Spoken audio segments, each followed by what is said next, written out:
Hello दोस्तों, नमस्कार। मैं हूँ रेखा उपाध्याय। ये हैं राधा भक्ति सागर। आज इनके चैनल पे एक बहुत प्यारा सुहाग गीत सुनाने जा रही हूँ। आप सबको अच्छा लगेगा तो कमेंट में जरूर बताइए।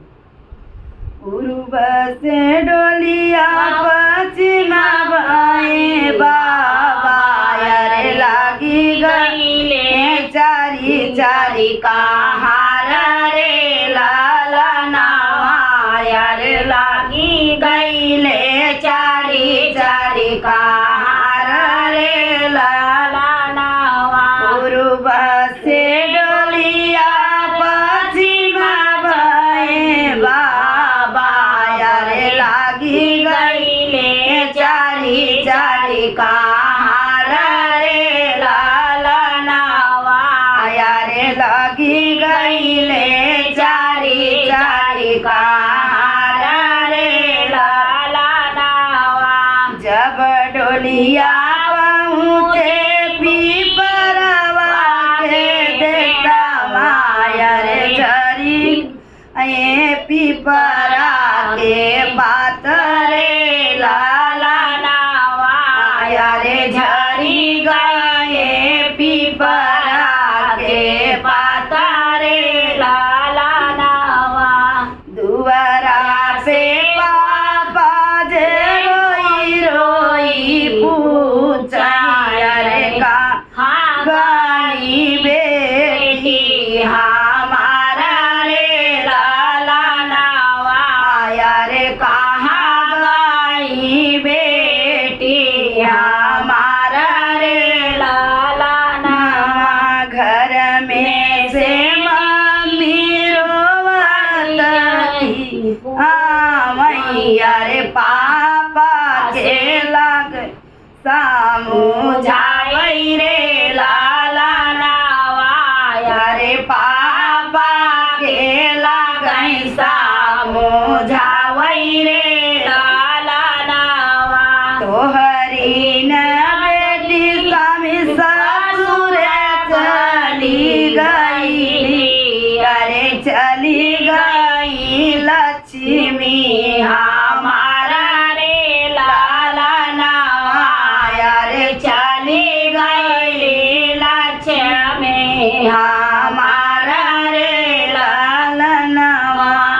पूर्व से डोलिया पश्चिमा बाएं बाबा अरे लागी गए चारी चारी कहार रे लाला नावा यारे लागी गए चारी चारी कहार रे लाला नावा। जब डोलिया पहुँचे पीपरवा के देशवा यारे झरी गईले पीपरा के पाता रे लाला नावा यारे झरी गईले पीपरा के पाता रे लाला नावा। बरा पे चाचा रे रोई रोई पूछाई यारे कहाँ गईली बेटी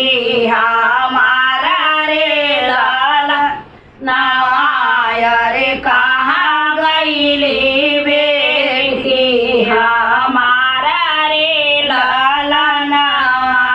तोहरी ना बेटी स्वामी ससुर चली गईली यारे चली गईली तिलक गया धारा रे लाला नावा यारे चली गईली तिलक के आधार रे लाला नावा।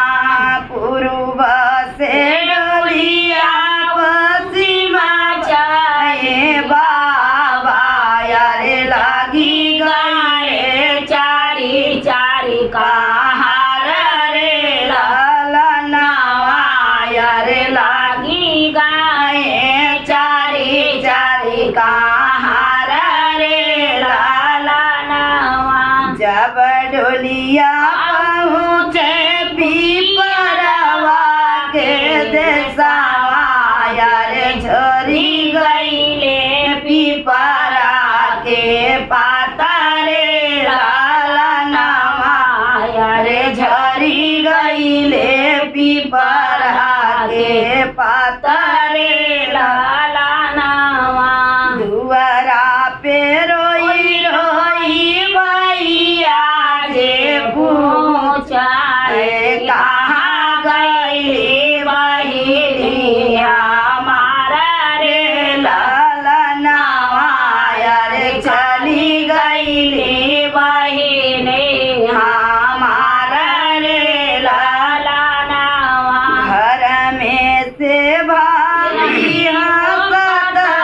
भैया मैया रे भैया के लगई सामो जावई रे लाला माया रे भैया के लगई सामो जावई रे लाला माया हरी बहनी स्वामी ससुर चली गई अरे भले गई बयरन हमारा रे लाला माया रे भले गई बयरन हमारा रे लाला माया रे छूटी गईले रोज जंजाला रे लाला माया रे छूटी गईले रोज के जंजाला